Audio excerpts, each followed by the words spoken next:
आम्ही इथे काल फिरायला आलो होतो. माझे दीर वगैरे त्यांची फॅमिली 8 जण त्यांच्या गाडीमध्ये आलो होतो. आम्ही आमचं इथं जेवण वगैरे केलं, पाण्यामध्ये खेळलो वगैरे आणि त्याच्यानंतर आम्ही निघालो होतो. तिथे 2 जणांनी माझं नाव घेतलं, छेडछाणी केली वगैरे. तर मी त्यांना थोडीशी बडबड केली की अरे तुम्ही काय करताय, काय चाललं आहे तुमचं वगैरे. तर मग माझे मिस्टर मागून येत होते, तर त्यांना काही लक्षात नाही आलं. पण माझे मिस्टर पण त्यांना बोलले, अरे दादा तुला काही कळतं का, बायकांची छेडछाड करतो, पब्लिक प्लेस आहे. तर त्यांनी शिव्यागाळ केली त्या दोघांनी वगैरे. असं म्हणजे हात म्हणजे असं थोडंसं माझ्या अंगावर धावून आले, पण मी थोडी मागे झाले. मग मी पण एकदम त्यांना थोडंसं बोलले. नंतर ते दोघं पळून गेले, त्यांना आम्ही हे केलं. त्याच्यानंतर तिथं एक गाडी उभी होती, एक टेम्पो. तिथं ते खाऊ वगैरे विकत होते. तिथं 8-10 मुलं होते, ते आमच्या अंगावर आले. तर का हो म्हणे, काय झालं आमच्या माणसाला तुम्ही का मारता.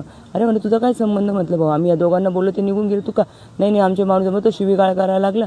मग आमचे पण लोकांनी थोडीशी शिवीगाळ केली वगैरे, थोडीशी नॉर्मली आपल्या हातापायी वगैरे असं मग तेवढी झाली. मग तिथून आम्ही म्हटलं चल जाऊन दे, सोडून दे बाबा दादा, सोड असं करत आम्ही पूर्ण मिटवलो.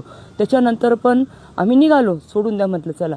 त्याच्यानंतर आम्ही पुढे आल्यानंतर त्यांनी व्हाईट बलेनोमध्ये पुढे येऊन आम्हाला क्रॉस करून आमच्या गाडीच्या काचा फोडायला जे चालू केलं तर पूर्ण 20 किलोमीटरपर्यंत आमच्या मागे आलेले, पूर्ण रॉड घेऊन पूर्ण मारलेले. आमची गाडी पूर्ण संपवलेली आहे. मुलं की अजून पण हे आमचे पूर्ण म्हणजे कोण त्रास दिलेला आहे काय. पण याच्यामध्ये एक चांगलं झालं, पोलिसांनी आम्हाला सगळ्यांनी खूप सहकार्य केलं. आम्ही मग अंबड पोलीस स्टेशन गाठलं. तिथं ते आम्हाला नार्वेकर साहेब त्यांनी आम्हाला सहकार्य केलं. आपल्या इथले इगतपुरीचे बळक साहेब आहे त्यांनी सहकार्य केलं. आणि आपल्या त्या मॅडम आहे SP विमल मॅडम, त्यांनी पण खूप सहकार्य केलेले. आणि पोलिसांच्या बाबतीत बेफिकर राहा, कोणीच एका शब्द काही बोलू नका, त्यांनी आम्हाला खूप सहकार्य केलेले. आज ते होते म्हणून आज आम्ही पंचनामाला आलेलो आहे. आता आज आमची याची डेअरिंग नव्हती. आज त्यांनी सपोर्ट केलेला आहे. कृपया करून त्यांना कोणी ब्लेम करू नका. आज त्यांच्या पायी आज आपण लोक आहे आणि त्या लोकांना ते पकडून आणणार आहे. मला एवढी पूर्ण गॅरंटी माझ्या